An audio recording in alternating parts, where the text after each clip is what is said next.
Good evening everyone. நாங்கள்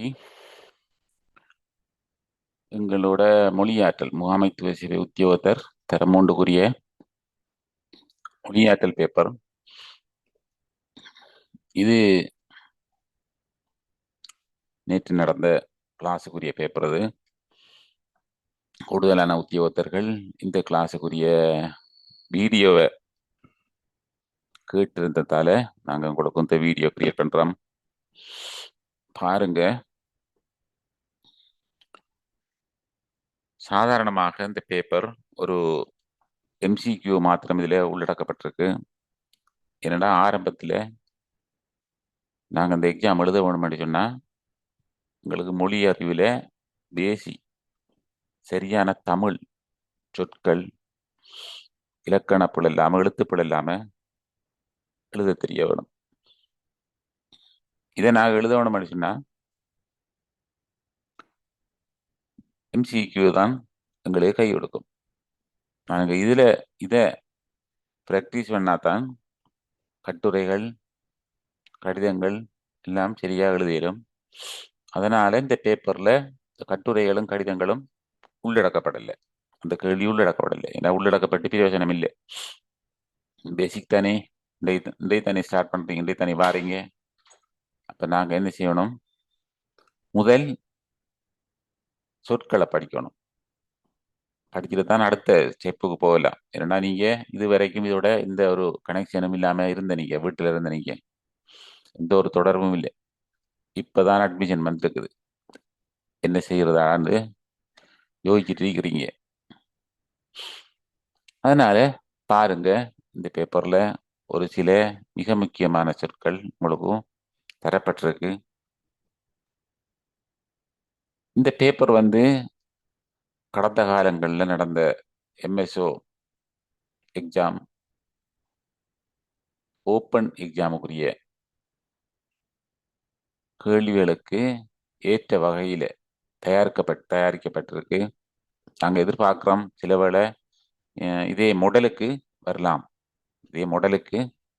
கேள்விகள் வேறு வேறு கேள்விகள் வரும். ஆனால் மாடல் சில வேளை இதே மாடலாக இருக்கலாம். நாங்கள் 75% நம்புகிறோம். ஏன்னாடா எம்எஸ்ஓக்குரிய பேப்பர் கடந்த காலங்களில் இப்படி தான் வந்திருக்குது. நம்ம நீங்கள் சாதாரணமான ஒரு சொற்களை படிச்சுட்டு இந்த கடிதம் கட்டுரை எழுதுகிற லெவலுக்கு நீங்கள் வந்துட்டீங்கன்னு சொன்னால் தேசாரிக்கு வேணும்னு சொன்னால் இந்த எக்ஸாமில் கடிதம் கட்டுரை சுருக்கம் தந்தி அமைத்தல் இதுகளுக்கு தான் கூட மார்க்ஸ் விழுது. இந்த எம்சிக்யூவில் 1 மார்க்ஸ் 2 மார்க்ஸ் தான் விழுந்து கொண்டிருக்குது. எங்களுக்கு முக்கியம் அதுதான். நாங்கள் அதுக்கு போகணும்னு சொன்னால் இதை படிக்கணும். ரைட், பார்ப்போம். இதில் கீழே தரப்பட்டுள்ள சொற்களில் இலக்கண எழுத்து பிழையுடன் காணப்படும் சொல்லின் இலக்கத்தினை புள்ளிக்கோட்டில் எழுதுக. இந்த இலக்கண எழுத்து பிழை இதை நீங்க பார்க்கணும்டா. இப்படி பார்க்கல. இதுல பாருங்க, அருள், கலங்கம், தரணி, பிழை இதெல்லாம் இருக்குது. ஆனா நீங்க கிளாஸுக்கு வரையில உங்களுக்கு தெரியாண்டு வச்சுக்கொள்வோம். இந்த சொல்லுகள்ல எங்கடா கண்டுபிடிக்கிறேன்னு யோசிச்சுட்டு இருப்பீங்க. ஆனா அதுக்கு ஒரு மெத்தட் சிம்பிளா எல்லார கையிலையும் போன் இருக்கு. இதுல பாருங்க, நான் காட்டுறேன்.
ரைட். உங்களுக்கு தெரியும்னு நினைக்கிறேன். இதுல தமிழ் டிக்ஷனரி அதாவது நீங்க கூகுள்ல தேடி பாருங்க, கயம் தமிழ் விக்ஷனரி என்று சொல்லி. கயம் தமிழ் விக்ஷனரி. கயம். இதுல தேடி இந்த வெப்சைட்டுக்கு போனீங்கன்னு சொன்னா, இதுல அந்த ஒரு ஏதாவது ஒரு சொல்ல டைப் பண்ண வேணும். என்ன சொல்ல எங்களுக்கு தெரியாது. இந்த சொல்லுக்கு அர்த்தம் பார்க்க வேணும் நாங்க. உதாரணமாக கலங்கம் என்றதுக்கு நாங்க அர்த்தம் பார்க்க வேணும்னு சொன்னா என்ன செய்ய வேணும்? டைப் பண்ண வேணும், பார்ப்போம்.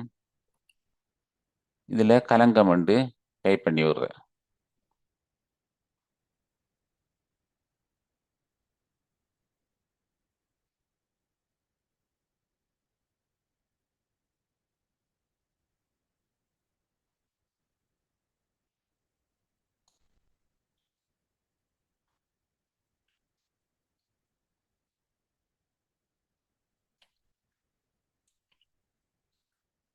கலங்கம் டைப் பண்ணிட்டு சர்ச் பண்ணுங்க. சர்ச் பண்ண பாருங்க, உங்களுக்கு கலங்கம் பக்கத்தை இந்த விக்கியில் உருவாக்கம் இல்லை. கலங்கத்துக்கு சொல் இதுல கண்டுபிடிக்கலாம் இருக்கு. அப்ப கலங்கத்துக்கு எங்களுக்கு அந்த சொல்லுக்கும் அர்த்தம் இல்லை. அங்க தந்த சொல்லுகள்ல கலங்கத்துக்கு அர்த்தங்கள் இல்லை. ஆனா சும்மா சாதாரணமா பார்ப்போம். இல்லம் டைப் பண்ணி பாருங்க.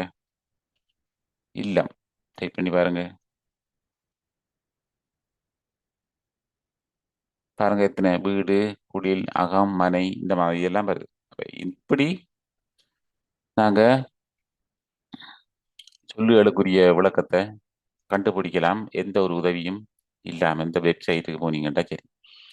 ரைட். நாங்க அடுத்ததை பார்ப்போம்.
ரைட். இப்ப பாருங்க, நாங்க கலங்கம் என்ற சொல்லுக்கு அங்க கண்டுபிடிக்கல.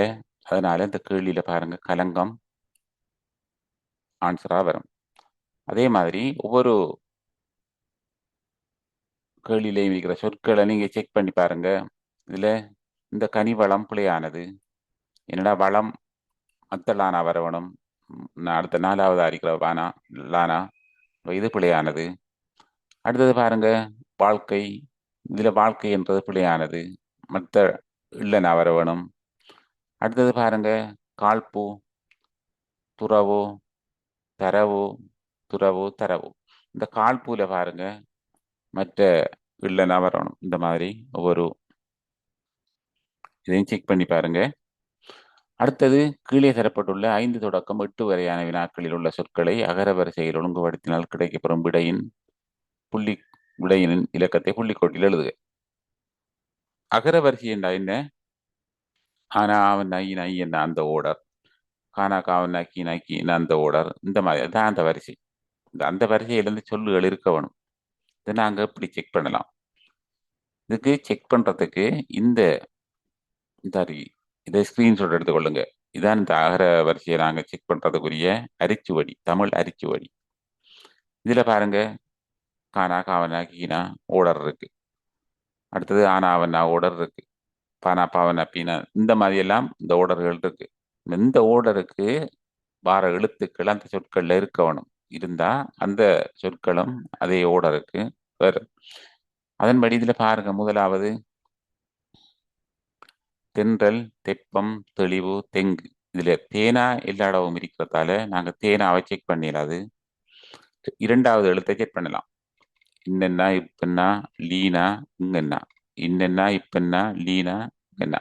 இன்னென்னா இங்க இருக்கு, இந்த அடியில இருக்கு. அப்ப இது வராது. எங்க தொங்கல் இருக்கிறதால இது வர வாய்ப்பு இல்லை. இன்னென்னா வர வாய்ப்பு இல்லை. இப்பன்னா பாருங்க, இப்பன்னா உண்டு நடுவில் இருக்குது. அடுத்தது லீனாவை பாருங்க. லீனா, லீனா இப்ப நான் கீழே இருக்குது, அதுவும் வராது. அடுத்து இங்கன்னா பாருங்க, இங்கன்னா மேல இருக்குது. முதலாவதாக வர வேண்டியது இந்த தெங்கு, டி முதலாவதாக வர வேணும். அதே மாதிரி அடுத்ததை செக் பண்ணி பாருங்க. உங்களுக்கு பிக்கு என்ன வரணும்? இரண்டாவதா என்ன இருக்கு?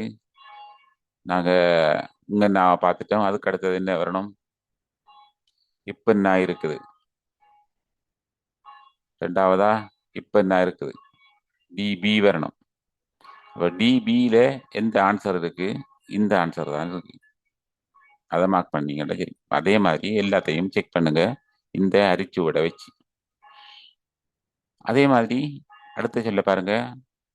இந்த சொற்கூட்டங்கள்ல ஒரு சொல் வித்தியாசமானது, அதை கண்டுபிடிச்சு சொல்லிக்கிறாங்க. இதுல பாருங்க அறிவாளி, ஏன்னா மற்ற எல்லாம் அறிவில்லாத உங்களுக்கு சொல்றது. அதே மாதிரி ரெண்டாவது பாருங்க பறவை, புல், பட்சி இதெல்லாம் சேர்ந்து ஒரு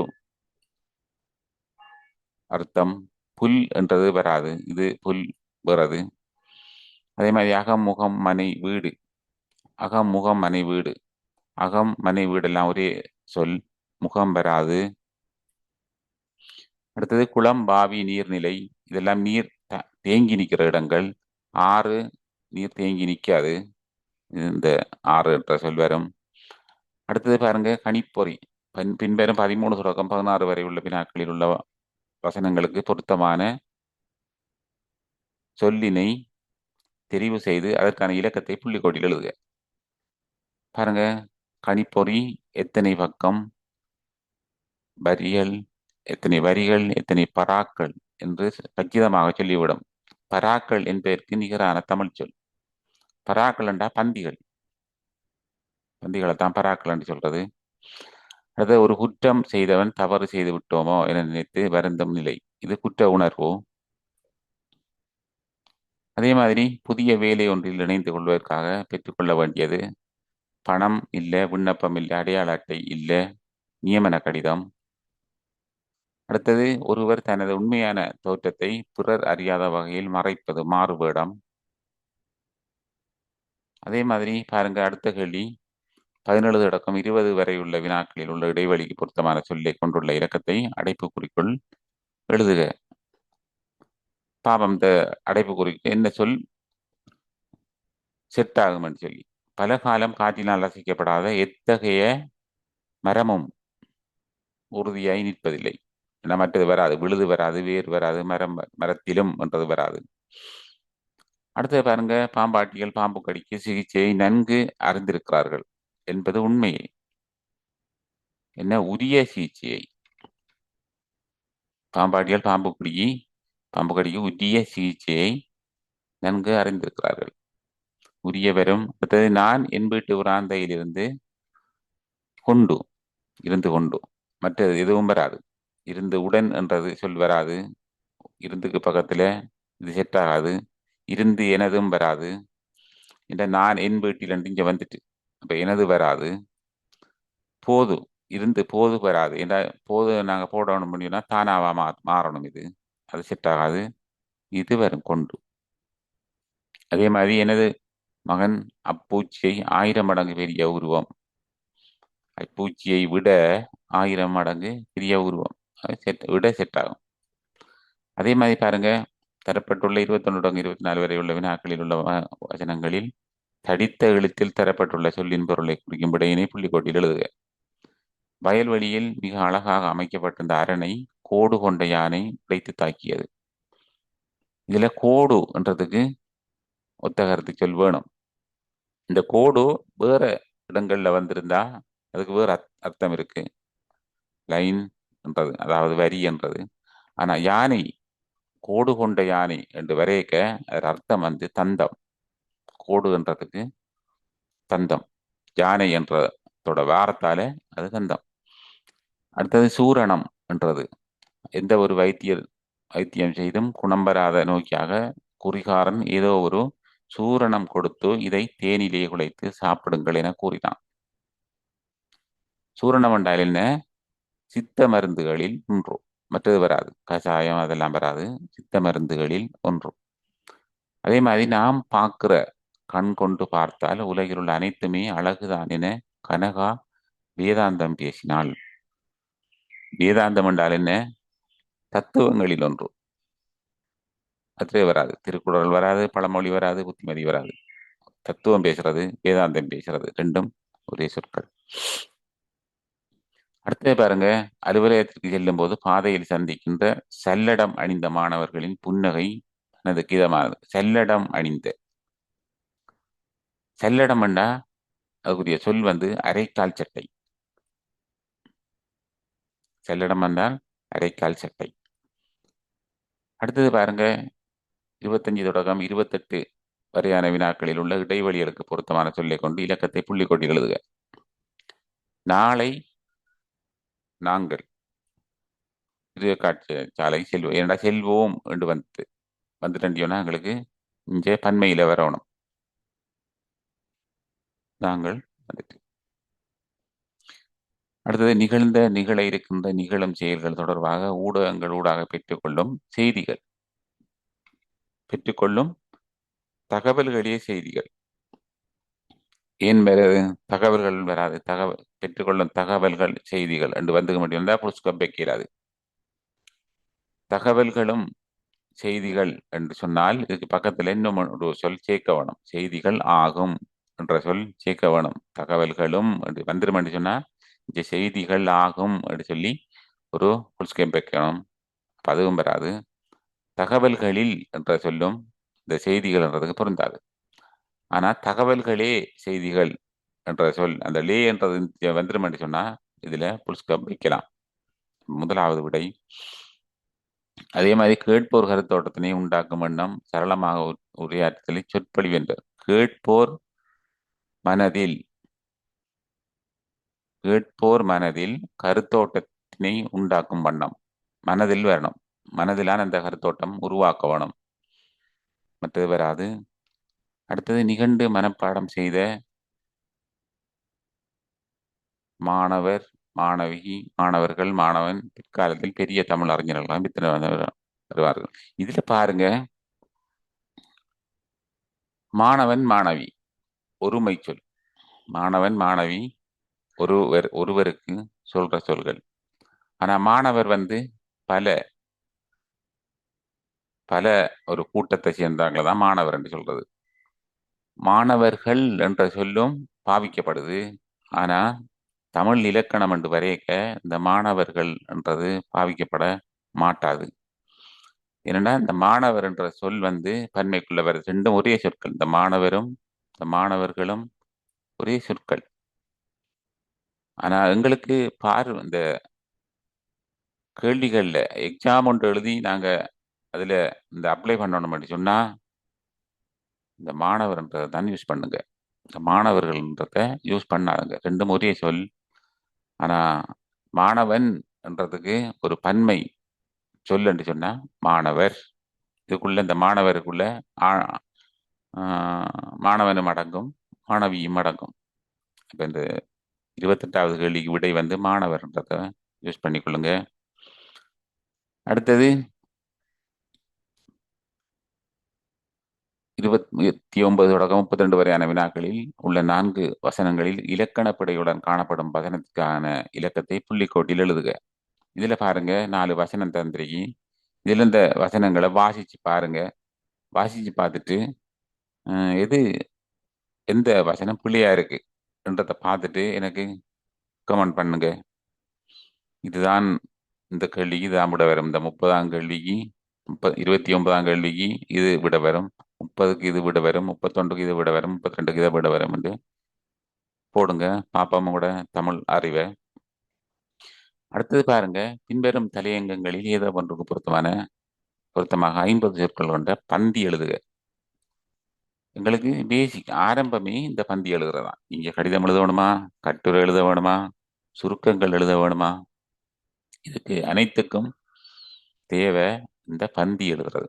முதல் பந்தி எழுத தெரிஞ்சா மட்டும்தான் நீங்க அடுத்த ஸ்டெப்புக்கும் போகலாம். இந்த பந்தி எழுதுற அப்படின்னு சொல்லி எந்த இந்த யூடியூப் சேனல்ல வீடியோ இருக்கு. அதை பார்த்தீங்கன்னா இதுக்கு ஒரு 2 வீடியோக்கும் முந்தின வீடியோன்னு நினைக்கிறேன். அதை பார்த்தீங்கன்னா தெரியும். பந்திகள் எப்படி இலகுவாக நாங்கள் எழுதிக் கொள்ளலாம். எந்த ஒரு உதவியும் தேவையில்லை. எந்த ஒரு சொல் வசனங்களை தெரிஞ்சிருக்கணுன்ற அவசியம் இல்லை. நாங்களே எழுதிக் கொள்ளலாம். அதுக்கேற்ற மாதிரி இருக்குது எப்படி என்று பாருங்க. உதாரணமா நான் சொல்லிக் கொள்றேன். கையடக்க தொலைபேசி சமூக ஒற்றுமையை சிதைக்கிறது. இதை பற்றி நாங்கள் ஒரு பந்தி எழுதணும்னு சொன்னால் நீங்கள் என்ன செய்யுங்கன்னா, முதல் சமூக ஒற்றுமையை குலைக்கிறது, சிதைக்கிறது கைத்தொலைபேசி. இதை பற்றி கிட்டத்தட்ட ஒரு 5க்கு மேற்பட்ட ஒரு வரியில ஒரு வசனத்தை ஒவ்வொரு வரியில எழுதுங்க. ஏன் உதாரணமாக கையடக்க தொலைபேசி மூலம் பிழையான, அதாவது தவறான செய்திகளை அறிய முடியும். அடுத்தது கையடக்க தொலைபேசி மூலம் தவறான நண்பர்களை தொடர்பு கொள்ள முடியும். இந்த மாதிரி ஒவ்வொரு வரியில ஒவ்வொரு வசனத்தை எழுதி கொள்ளுங்க. எழுதி போட்டு கிட்டத்தட்ட ஒரு 10 வசனம் எழுதிட்டீங்க. எழுதினீங்கன்னா அதை கொண்டு நீங்க என்ன கனெக்ட் பண்ணுங்க. தனி எழுதிட்டீங்க, நீ அவளையும் பந்திகளாக்குங்க.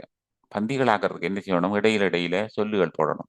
என்ன சொல்லுகள் போடணும்? மற்றும், அத்துடன், மேலும், இந்த மாதிரி, உடன், இந்த மாதிரி சொல்லுகள், அதனால், இதனால், இந்த மாதிரி சொல்லுகளை நீங்க இடையில போட்டு அதை பந்தியாக்குங்க. பந்தியாக்கிறீங்களா இல்லையோன்னா 50 சொற்கள் கொண்ட பந்தி இலகுவாக வந்துடும். அதுக்கு பிறகு நீங்க சிம்பிளா கட்டுரைகளும் கூட இதே மெத்தட்ல எழுதி கொள்ளலாம். இது கிளாஸுக்கு வந்தீங்கன்னா இது இன்னும் இலகுவாக விளங்கும் உங்களுக்கும். கிளாஸுக்கு நீங்க வரணும்னு சொன்னா இதான் நம்பர் இதில் கண்டெக்ட் பண்ணி நீங்க கிளாஸுக்கு வரலாம். ரைட்டாங்க, அடுத்த கிளாஸில் சந்திப்போம். தேங்க்யூ.